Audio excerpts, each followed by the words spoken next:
शिव शंकर कैलासी हो मोरिली जो खबरिया। शिव शंकर कैलासी हो मोरिली जो खबरिया।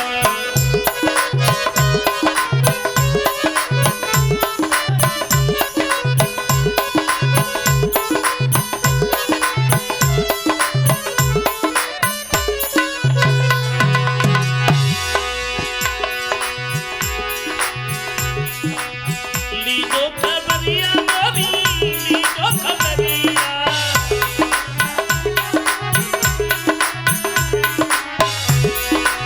लीजो खबरिया मोरी लीजो खबरिया।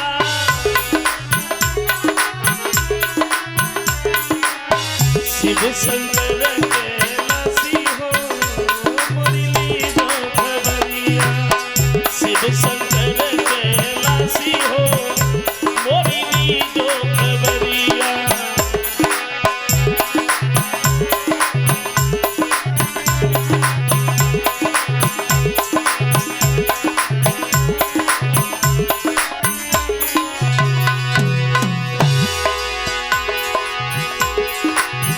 मैं तो हूँ तेरी चरणों की दासी।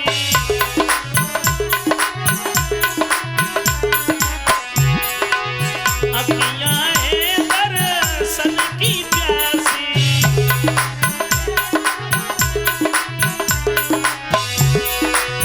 ये घटी घटी के वासी हो मोरी लीजो खबरिया। शिव शंकर कैलासी हो मोरी लीजो खबरिया।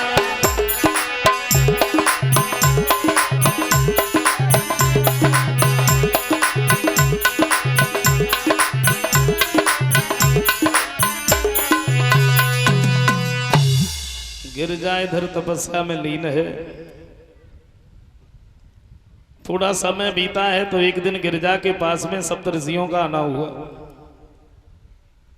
और क्या देखा है कि गिरजा घर परिवार को छोड़ करके यहाँ पड़ी है। सामने पहुंच गए, पूछ लिया। पूछा गिरजे तप ज्वाला में क्यों कोमल अंग जलाती हो। किस फल को इतनी व्याकुल हो, किस कारण किसे मनाती हो। सप्तऋषि कहते हैं बेटी गिरजा तुम अपने माता पिता को छोड़ करके सारे सुखों को छोड़ करके तुम यहाँ पड़ी हो, किसके नाम की माला जप रहे हो। तो गिरजा कहती है तुम्हें क्या मतलब, हम चाहे किसी के नाम की माला जपे। बोले नहीं मैंने पूछा है तो बता दीजिए ना। गिरजा कहती है अगर तुम पूछ रहे हो तो हम तुम्हें बताएं। बोलिए। तो कोई ऐसा अनुरागी है और जिसने अनुरागिनी किया मुझे।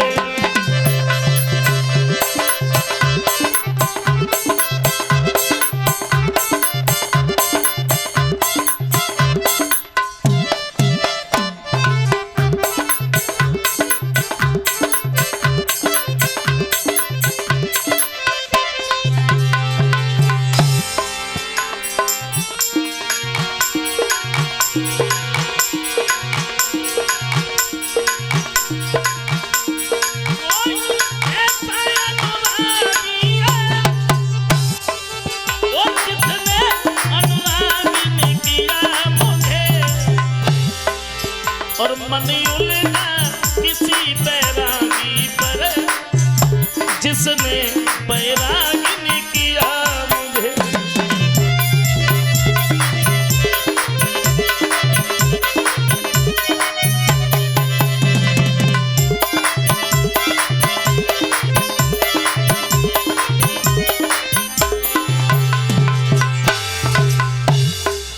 सप्तऋषि कहते हैं बेटी गिरजा मेरी तो समझ में नहीं आया। कोई ऐसा अनुरागी है जिसने अनुरागन किया, कोई ऐसा बैरागी है जिसने बैरागन किया। भाई तुमने नाम नहीं बताया, नाम क्या है। तो गिरजा बोली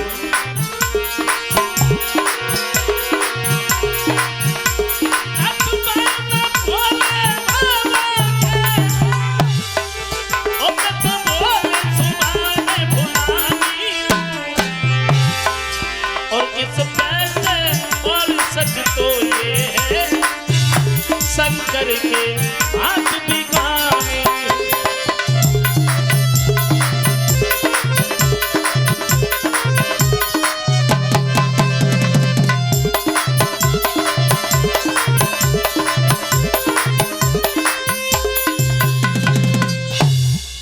एक बात कही है, मैं भोले बाबा के नाम की माला जप रही, और सच बात तो यह है कि मैं उन्हीं के साथ में शादी भी करना चाहती हूं। और जब शादी की बात सुनी तो सप्तऋषि ताली बजा के हंसने लगे। गिरिजा कहती है पहले तुमने हमसे पूछा, मैंने तुम्हें बता दिया, अब तुम हंसे काहे को?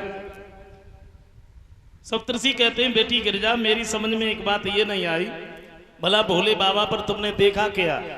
क्या? हाँ, क्या देखा है? क्या है इनके पास में? तुम्हें मालूम है? कुछ नहीं मालूम, मैं बताऊं। सप्तऋषि कहते बेटी गिरिजा कि घर द्वार नहीं रे, परिवार नहीं, और गांव में मड़ैया वो भी नहीं, जा देना समाधि लगाई लई, तेरी बात बुझैया कोई नहीं।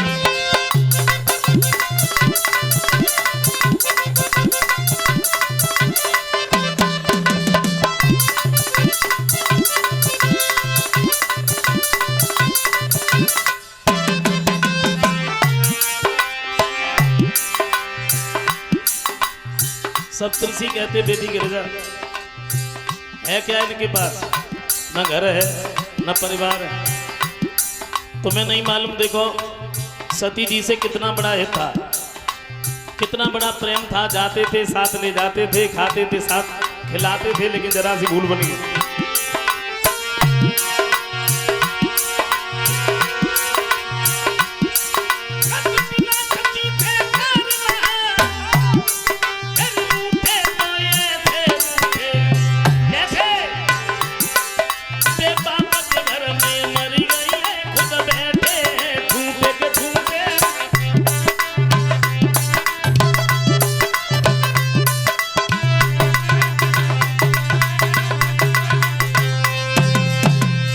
जवाब दिया, देखो मेरी बात मानो,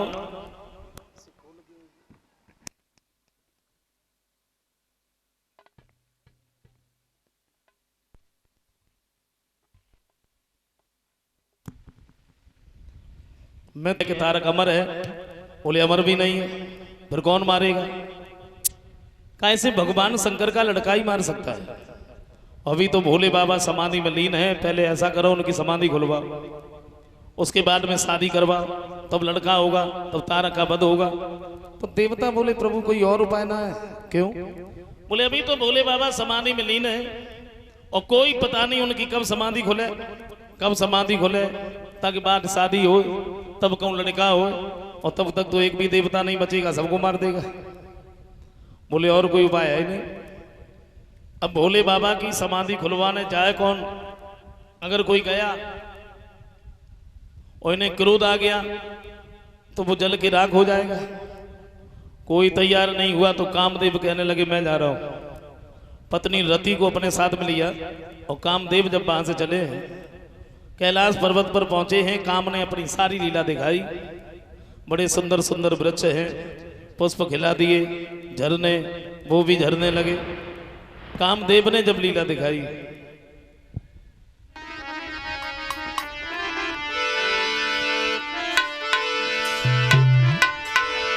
कैलाश पर्वत पर अरे छाई बाबा पर्वत के ऊपर,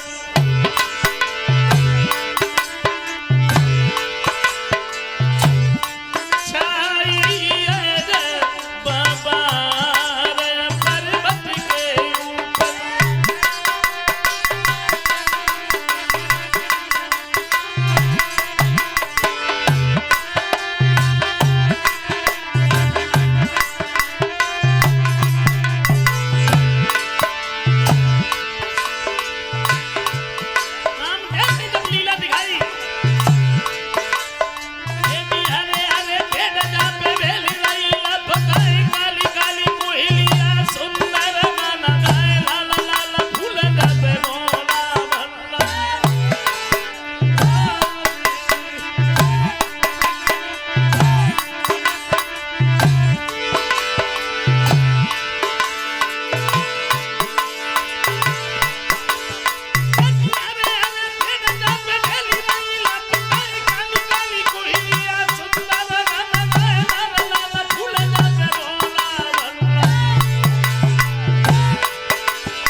कामदेव ने जब अपनी लीला दिखाई, लेकिन भोले बाबा के ऊपर कोई असर ही नहीं पड़ा। और जब भोले बाबा के ऊपर कोई असर नहीं पड़ा तो सोचा अब क्या करें, समाधि कैसे खुलवाए। बड़े सोच समझ करके पत्नी रति को अपने नजदीक बुलाया है और रति से एक बात कही है, तुम ऐसा करो, तुम धनुष बन जाओ। रति को धनुष बनाया है, वो धनुष अपने हाथ में लिया, उस पर जब बाण रखा, भोले बाबा की तरफ निशाना साधा और भोले बाबा को जब बाण लगा, लेकिन हुआ क्या,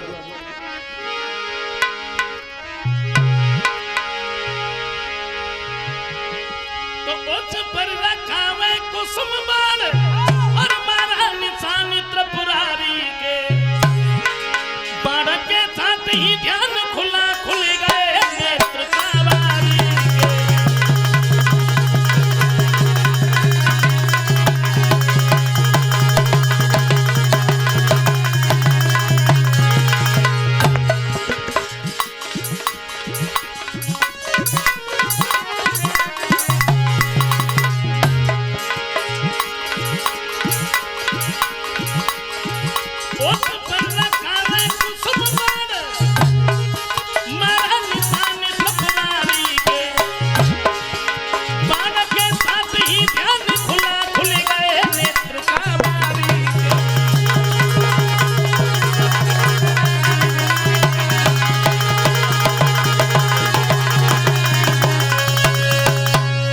भोले बाबा के जब वो बाण लगा तो उनके नेत्र खुल गए, लेकिन खुलाती जरा नयन भी उन नयनों के साथ जिसकी ज्वाला मात्र से भस्म हुआ रतनाथ। इनका तीसरा नेत्र भी खुल गया, जिसमें से ज्वाला निकली कामदेव के ऊपर। जब वो ज्वाला पड़ी तो कामदेव जल के राख हो गए। पत्नी रति ने जैसे ही देखा है तो सामने पहुंच गई, चरणों पर गिर पड़ी, जवाब दिया, प्रभु ये आपने क्या कर दिया, आपने तो मेरे पति को जला दिया, अब हम क्या करें, कहां जाएं। तो भोले बाबा समझाते हैं, देखो रति रो नहीं, अभी तुम्हारे पति तुम्हें दिखाई नहीं देंगे, तुम्हारे पति से तुम्हारी द्वापर में भेंट होगी, इतने दिन का तुम्हें इंतजार करना पड़ेगा। रति को समझा करके हट नहीं पाए, तब तक क्या देखा है कि चारों तरफ से देवताओं ने घेर लिया। भोले बाबा कहते हैं, आप सब लोग हमारे पास काहे को आ रहे हो। तो ब्रह्मा जी ने धीरे से बात चलाई, बोले प्रभु जब से सती जी खत्म हुई आपने शादी का तो बिल्कुल नाम ही नहीं लिया। तो भोले बाबा ने एक बात कही, देखो हमने नाम नहीं लिया तो मेरा कहना यह है कि आप भी नाम मत लो। काहे को, बोले हमें शादी करनी नहीं है। क्यों नहीं करनी है, बोले जब हम शादी कर लेते हैं फिर हम भजन भी नहीं कर पाते, इसलिए हमें नहीं करनी। देवताओं ने जब जाने कहा तो भगवान शंकर कहते हैं, कोई बात नहीं, तुम सब लोग तो कह रहे हो, लेकिन मेरी समझ में ये नहीं आ रहा, अगर हमने शादी के लिए हाँ भर दी तो मेरे साथ शादी करेगा कौन। सप्तऋषि सामने पहुंचे, बोले प्रभु तुम्हारे नाम की माला जप रही है हिमांचल की लड़की गिरिजा, और वो शादी करना चाहती है, तुम्हें कैसे मालूम। बोले मैंने पूछा था, आप ही का नाम बताया। बोले कहीं ऐसा तो नहीं है किसी और का नाम बताया हो तो मेरा समझे हो, दोबारा जाओ पूछ के आओ। सप्तऋषि सामने पहुंचे और एक बात कही है, बेटी गिरिजा मैं तो पहले ही कह रहा था, लेकिन तुमने तो कोई बात ही नहीं मानी, समझा है। सप्तऋषि कहते गिरिजा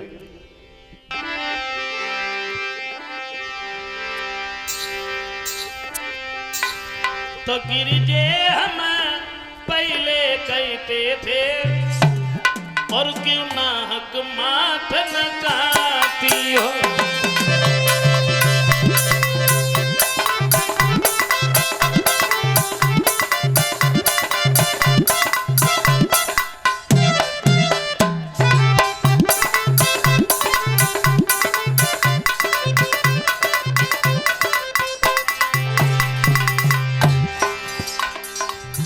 एक बात कही है, मैं तो पहले ही कह रहा था,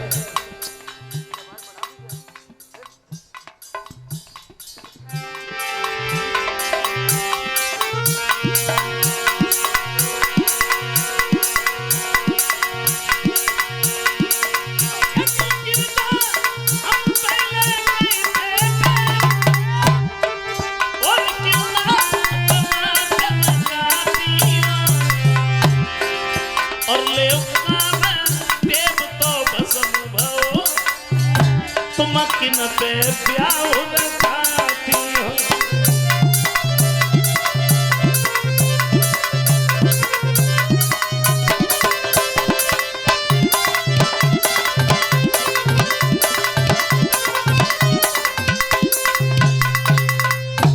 एक बात कही है, अब तो कामदेव भी खत्म हो गया, शादी किसके साथ में करो?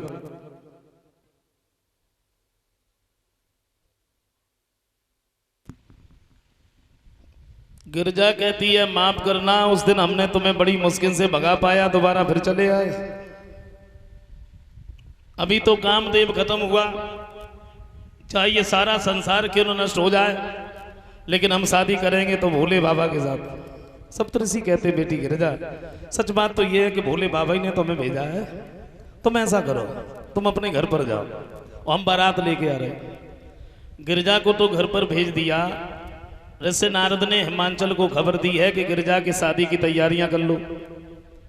उधर गिरजा की शादी की तैयारियां होने लगी, इधर कैलाश पर्वत पर भोले बाबा बैठे हैं। देवियां सामने पहुंच गई और एक बात कही है, प्रभु दूल्हा हम तुम्हें बनाए तो बनाए कैसे? क्यों? क्योंकि कैलाश पर्वत पर तो कुछ है नहीं, कैसे दूल्हा बना? भोले बाबा बोले दूल्हा तो हम बन जाए, लेकिन हमारी समझ में जना आ रही कि हम बराए तब किन्हें लेके जाए।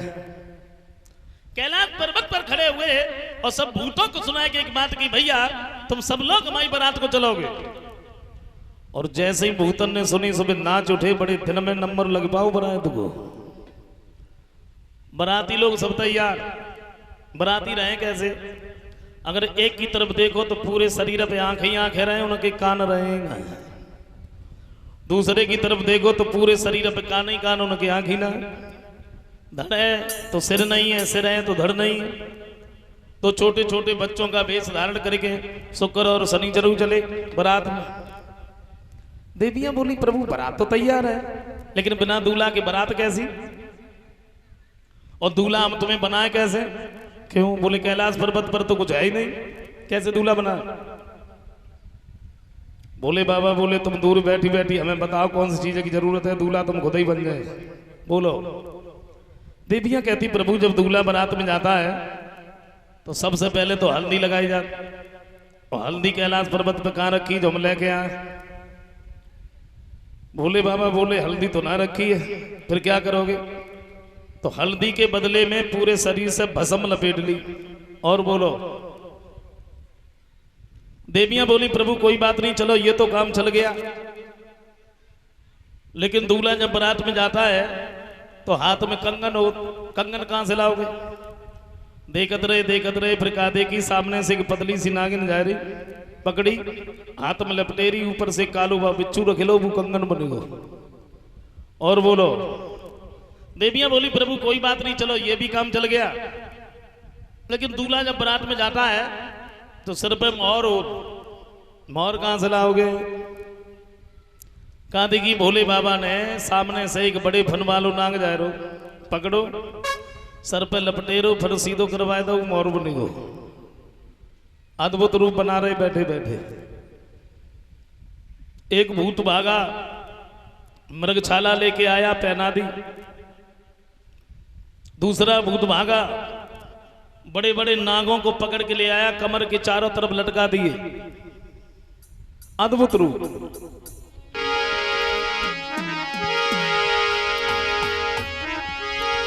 क्या दशा थी? बेनागिनिया सुगर कंगनिया है, चलो की छटा निराली है, और भूत पिशाच बनाती बोला टूटे बैल की सवारी है।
ऋषि नारद भी इनकी बारात में जा रहे हैं। भूत बड़े खुश हैं, क्यों? क्योंकि मालिक की बारात में जा रहे हैं।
भोले बाबा की बारात जो रहे वहां से आगे बढ़ी है।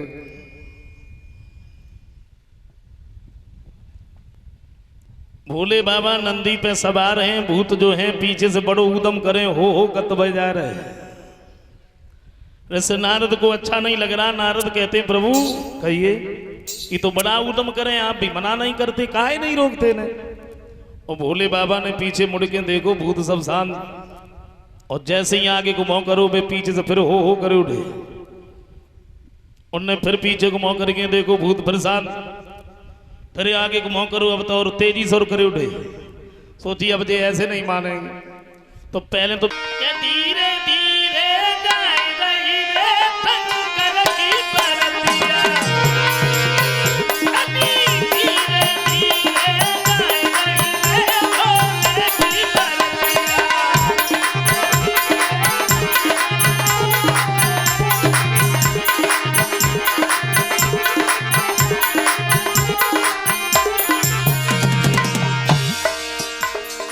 भोले बाबा की बारात वहां से आगे बढ़ी है।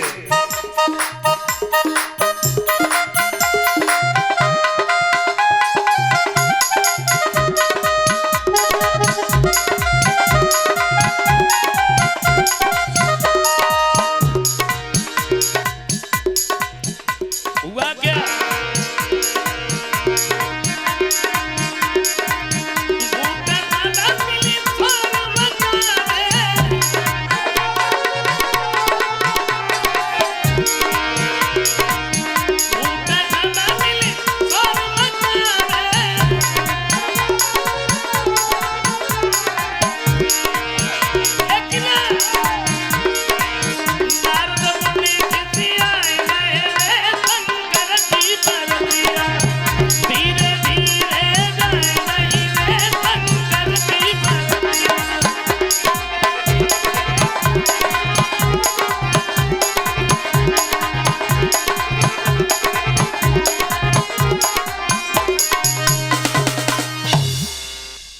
बाबा की बारात वहां से आगे बढ़ी।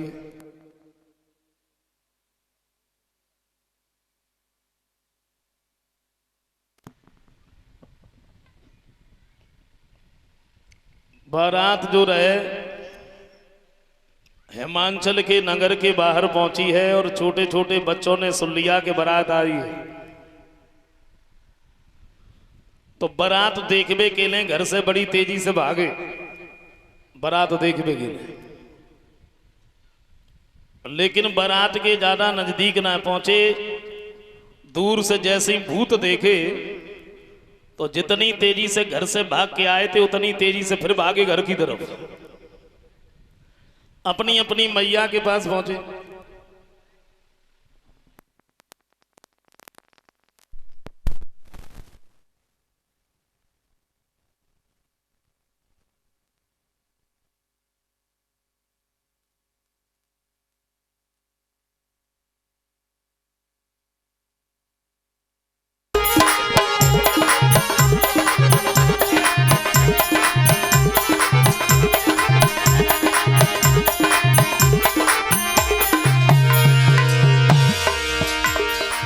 छोटे छोटे बच्चे बोले मैया हम तुम्हें कहाँ बताएं, पूरी बारात में तो भूत ही भूत दिखाई देता है।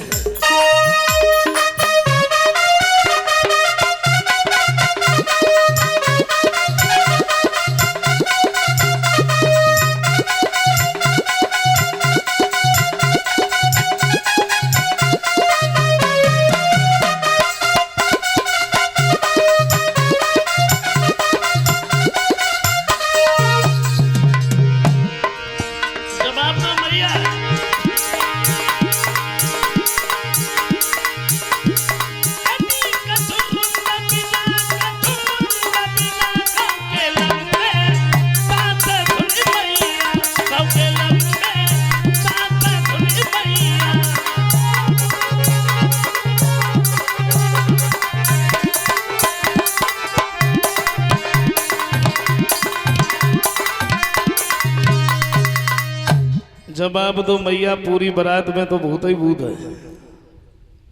और जैसे ही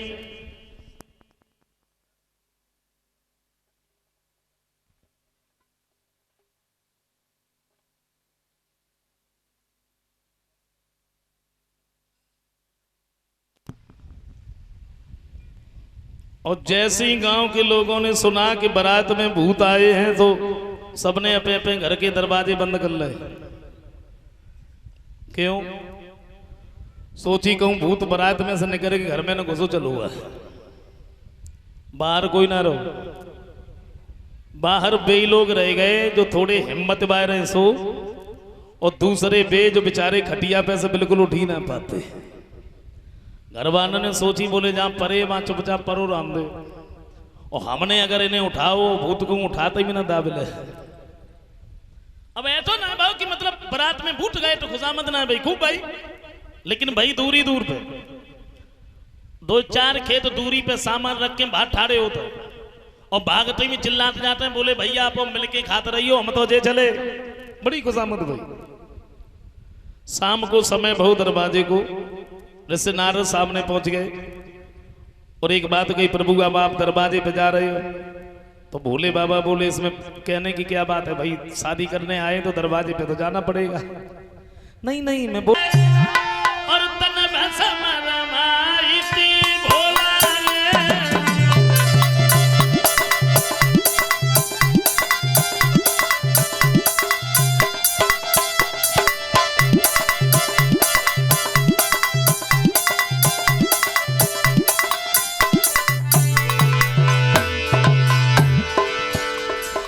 भोले बाबा भोजन कर रहे, बैठे बैठे सारी चीजें परोसी गई, लेकिन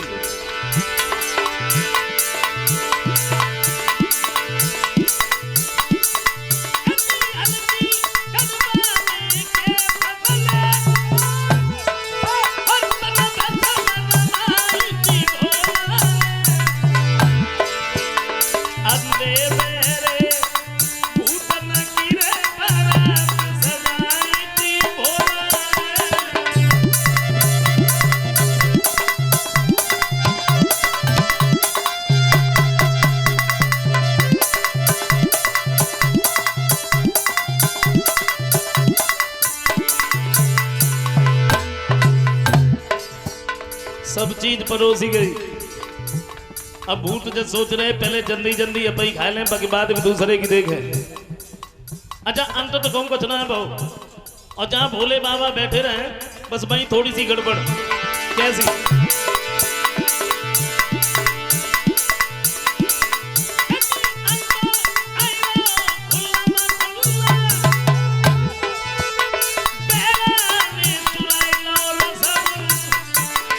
थोड़ी गड़बड़। अंडो रसगुल्ला ढूंढ रहा, अभी तो रखा था भाई।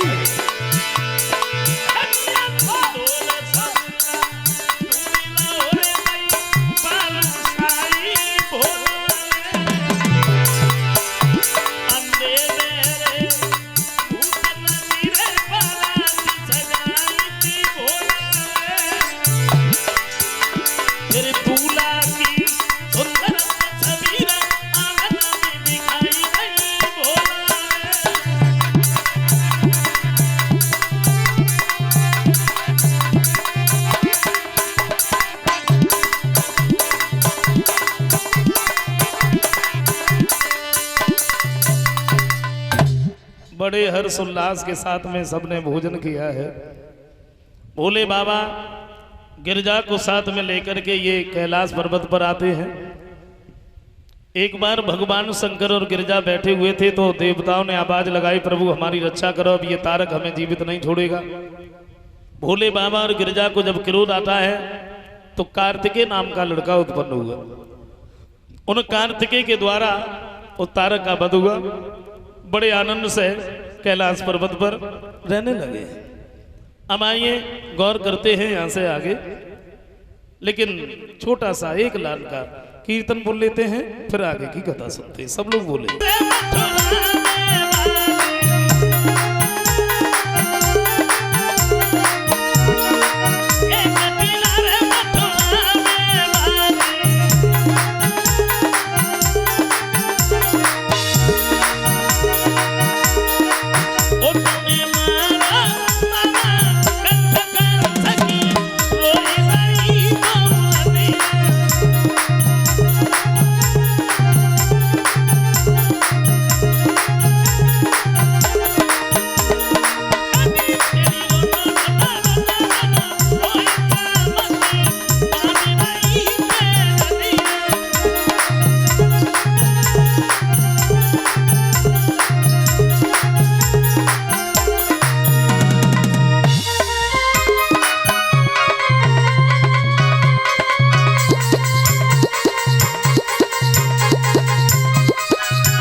जवाब दिया है महाराज, मुझे इस घर में नहीं रहना है।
रोती हुई सुनीति उस झोपड़ी से निकल के जंगल की तरफ चली है मरने के लिए। रात का समय है, जब ये जंगल में पहुंची और जंगल में घुस नहीं पाई, देव योग से नारद का आना हुआ। नारद ने देखा तो सामने पहुंच गए। क्या नाम है तुम्हारा? रात के समय अकेली तुम इस जंगल में क्या करने आए? कहा महाराज मेरा नाम सुनीत है और मैं यहां मरने के लिए आया। मरने के लिए? तुम्हें नहीं मालूम क्या आत्महत्या से बड़ा कोई पाप नहीं होता? तुम मरना क्यों चाहती हो? सारी बात बताई महाराज। मेरे गर्भ से कोई संतान नहीं हुई, मैंने अपने पति का विवाह करवाया, मैं घर से बेघर हो गई, लेकिन उनके भी गर्भ से कोई बालक नहीं हुआ। अब तो मेरे ऊपर दुख ही दुख है, इसलिए मैं मरना चाहती। तो ऐसे नारद कहते तुम बिल्कुल भी चिंता मत करो, अगर ऐसी बात है तो तुम घर लौट के जाओ, तुम मेरी बात पे विश्वास करो, तुम्हारे गर्भ से बहुत सुंदर पुत्र होगा। तो ऐसे नारद की बात पर विश्वास करके सुनी थे, उस झोपड़ी में लौट के आई है। हमेशा नारद की बात इसके दिमाग में घूमती रहती है, कब वो समय आएगा जब एक पुत्र मेरी गोद में खेलेगा। एक दिन महाराज उत्तानपाद ने सिपाहियों को साथ में लिया है और एक बात कही है, आज हम जंगल में शिकार खेलने के लिए जाएंगे। महाराज उत्तानपाद सारे दिन तो शिकार खेलते रहे। शाम के समय जब ये लौट के आए, सुरची के नजदीक पहुंचे, क्या देखा है दरवाजा तो बंद है। तो महाराज उत्तानपाद ने दरवाजा खटखटाया। रानी दरवाजा खोलिए, मैं दरवाजे पर खड़ा हूं, लेकिन किसी ने आवाज ही नहीं दी। वो आवाज भी कौन देता? क्यों? रानी जो थी ना, ये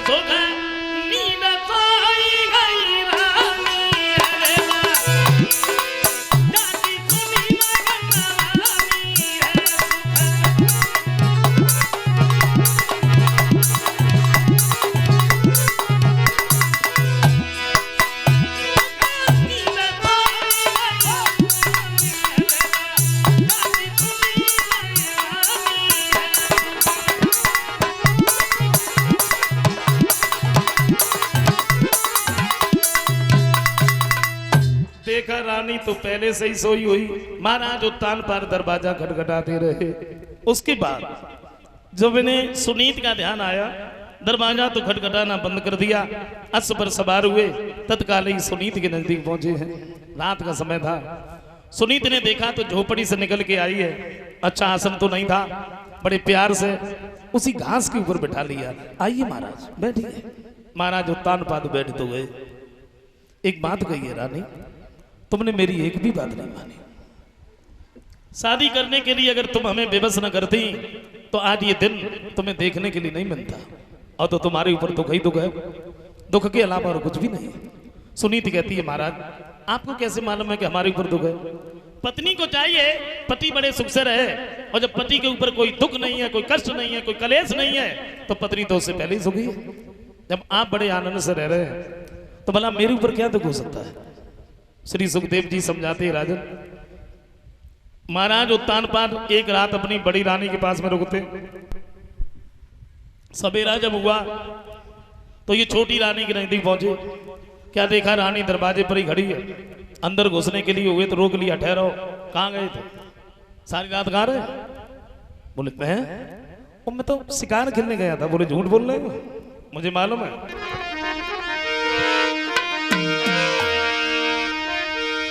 सुरुचि बोली महाराज तुम रात सोती घर गए, जानी मिल ले रही धमकाई। और महाराज अरे बात न की करियो याद रे गम कसम हमारी खाई। भूल गए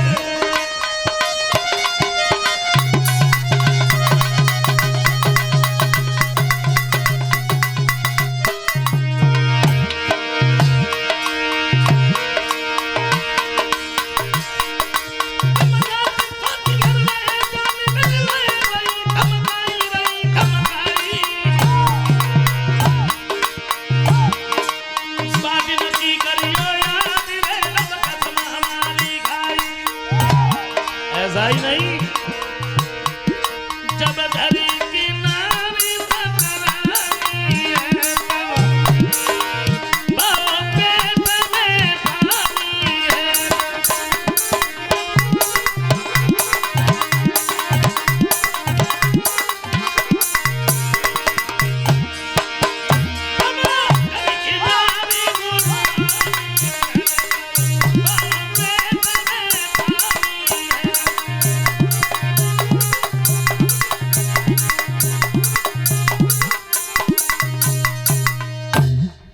पहले तो महाराज उत्तानपाद कुछ बोल ही नहीं पाए। फिर एक बात सोची, अगर दब गए तो और सिर पे सवार हो। एक बात कही है, तूने उस रानी को घर से निकाल दिया, फिर भी चैन नहीं तो मेरी तलवार ले जाओ, उसे मार क्यों नहीं देती? बोली महाराज मैंने तो ये सोचा कि आप चलो कोई बात नहीं, जाना भी नहीं, अंदर लेके गए। धीरे धीरे जब समय बीता है, श्री सुखदेव जी समझाते हैं भगवान की ऐसी कृपा हुई जो घर में दोनों रानियां गर्भ धारण करती हैं। वैसे रानी तो दोनों थी, एक ही पति की दोनों पत्नियां थी, लेकिन दोनों रानियों में बहुत बड़ा फर्क, बहुत बड़ा अंतर। बड़ी रानी ने जब गर्भ धारण किया उतना ही काम करना पड़ता है जितना वो पहले करती थी। छोटी रानी ने जब गर्भ धारण किया, पलंग से नीचे पैर नहीं रखा। दोनों घर में बच्चे पैदा हुए। रानियों में तो फर्क था, लेकिन बच्चों में भी अंतर। एक राजकुमार कहलाए के पलने में पाला जाता है, एक दुखिया को लाल सुलाए बे को पत्तन पे डाला जाता है।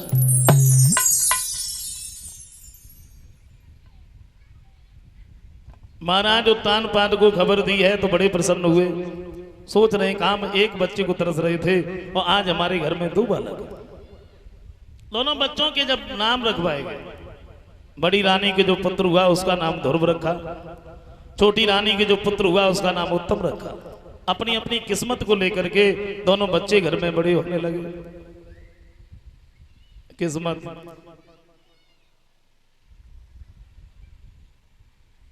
वैसे संसार में कैसी कैसी किस्मत वाले लोग पड़े हैं। देखा होगा किसी की क्या किस्मत है जो सारे दिन मेहनत मजदूरी करते हैं लेकिन शाम को भरपेट रोटी नहीं मिलती है, और किसी की क्या किस्मत है जिनके सामने रोटियां रखी हुई हैं उन्हें खाने की फुर्सत नहीं मिलती है। किसी की क्या किस्मत है जो सारे दिन काम करते हैं, रात को फुटपाथ पर लेटने के लिए जगह नहीं मिलती है, और किसी की क्या किस्मत है जो एसी रूम में डनलप के गद्दों पर लेटे उन्हें नींद ही नहीं आती। ये किस्मत कर्मों से बनती है। वैसे कुछ लोग भाग्य के ऊपर बैठे रहते हैं। मैंने खुद कहते सुना है, कुछ लोग ये कहते हैं कि मेरे भाग्य में था नहीं जो हमें मिला ही नहीं।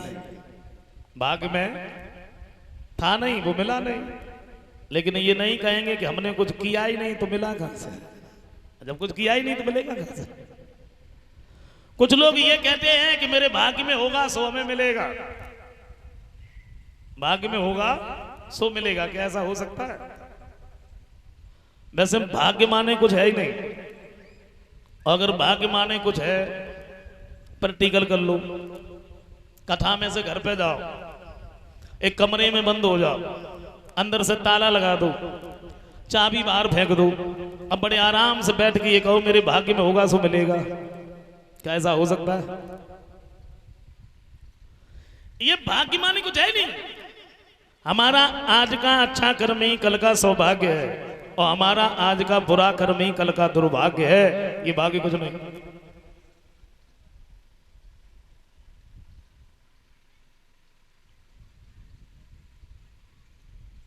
दोनों बच्चे खेलने के योग्य हो गए तो एक दिन ध्रुव और उत्तम महाराज उत्तानपाद के दरबार में पहुंचे।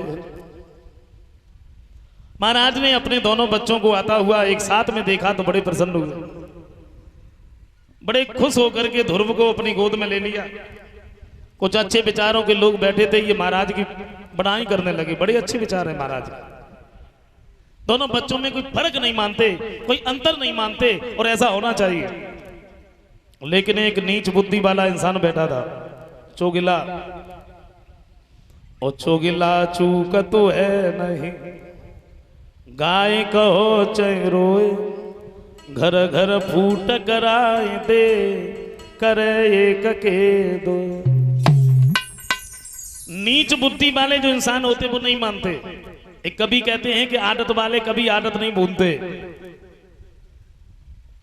हाँ, कुछ लोगों की आदत होती है, देखा होगा, सुबह से शाम तक इधर की उधर, उधर की उधर,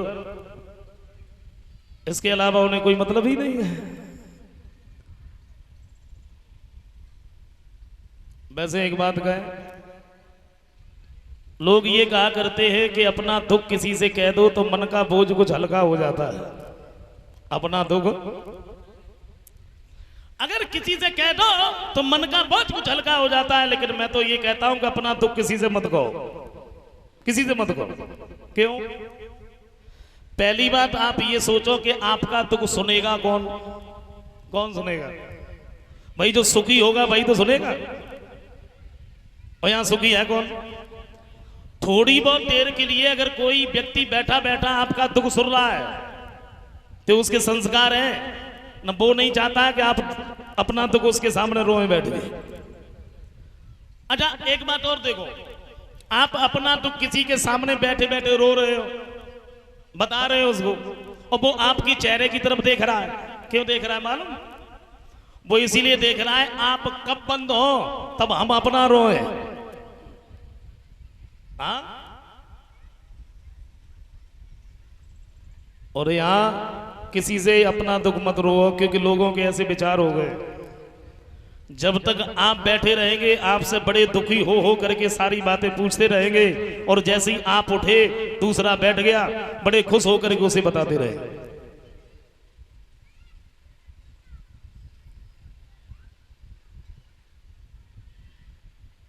कभी कहते हैं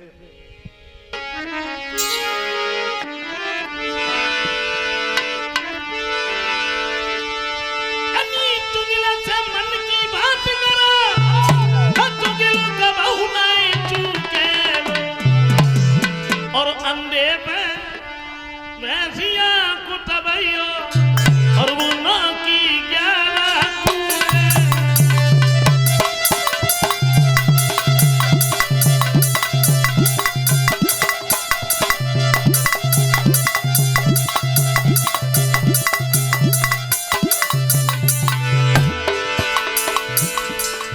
आदत वाले आदत नहीं भूलते। दिल्ली रंग सुभाव न बदले कथा भा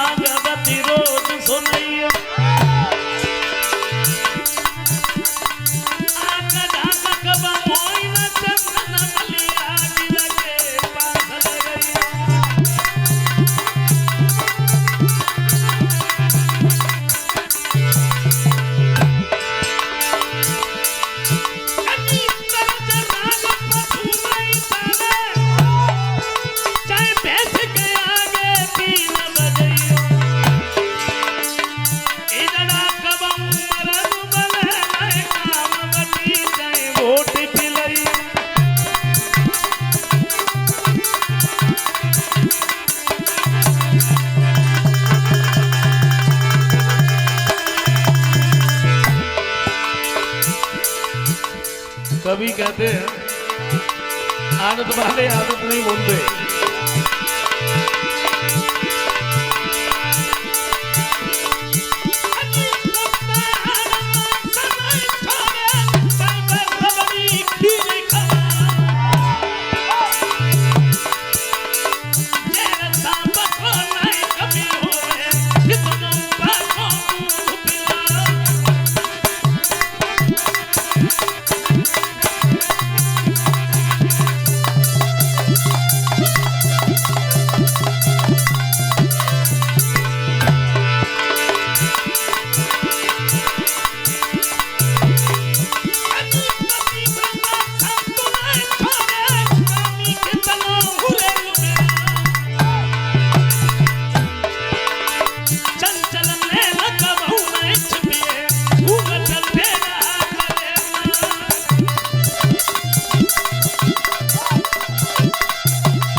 दबे पांव दरबार से निकल गया, सुरची के नजदीक पहुंचा, जवाब दिया महारानी कहिए क्या कहें, हमसे तो देखा नहीं गया, मैं तो भागा भागा तुम्हारे पास चला आया। क्या नहीं देखा गया? तुम्हारा अपमान। मेरा अपमान कहाँ हो रहा है? दरबार में चल के देखिए आप, तुम्हारा लड़का तो जमीन पर खड़ा है, तुम्हारे दासी का लड़का महाराज की गोद में बैठा है। बोलो अपमान नहीं और क्या है? हमसे नहीं देखा गया, मैं तो भागा भागा चला आया। और जैसे ही इतने शब्द सुने ये तत्काल ही भागी, दरबार में पहुंच गई तो भाई देखा उत्तम जमीन पर ध्रुव गोद में, हाथ पकड़ करके जमीन पर खींच लिया, गाल पर एक तमाचा दिया, दोस्त तू महाराज की गोद में बैठने के लिए चला है, लेकिन तू महाराज की गोद में बैठने के लायक नहीं है। तू महाराज की गोद में बैठने के लायक तब होता अगर तूने पूर्व जन्म में थोड़ा सा भजन किया होता, तो उस दासी के गर्भ से पैदा ना होके बल्कि मेरे गर्भ से जन्म लिया होता। समझ गया? महाराज उत्तानपाद भी कुछ भी नहीं बोले। ध्रुव रोते हुए अपनी माता सुनीत के नजदीक पहुंचे। सुनीत ने जब ध्रुव को रोता हुआ देखा, एकदम से गोद में उठा लिया। मेरे लाल, रोने के लिए तो भगवान ने मुझे ही बनाया। मैं तुम्हारी आंखों में आंसू नहीं देख सकती। बात क्या है हमें बताओ।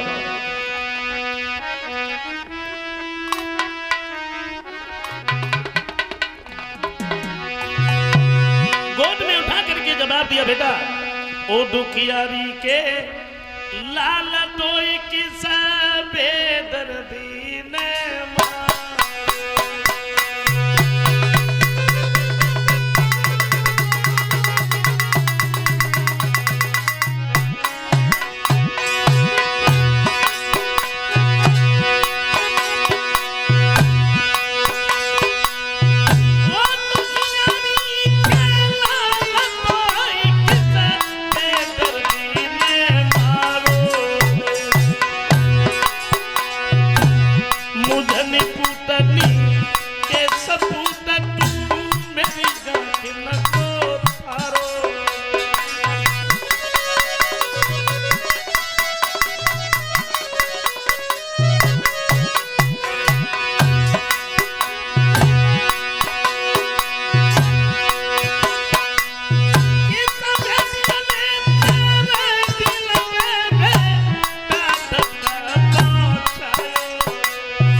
जवाब दिया, मेरे लाल मैं तुम्हारी आंखों में आंसू नहीं देख सकती। किसने मारा? ध्रुव कहते हैं मेरी मैया,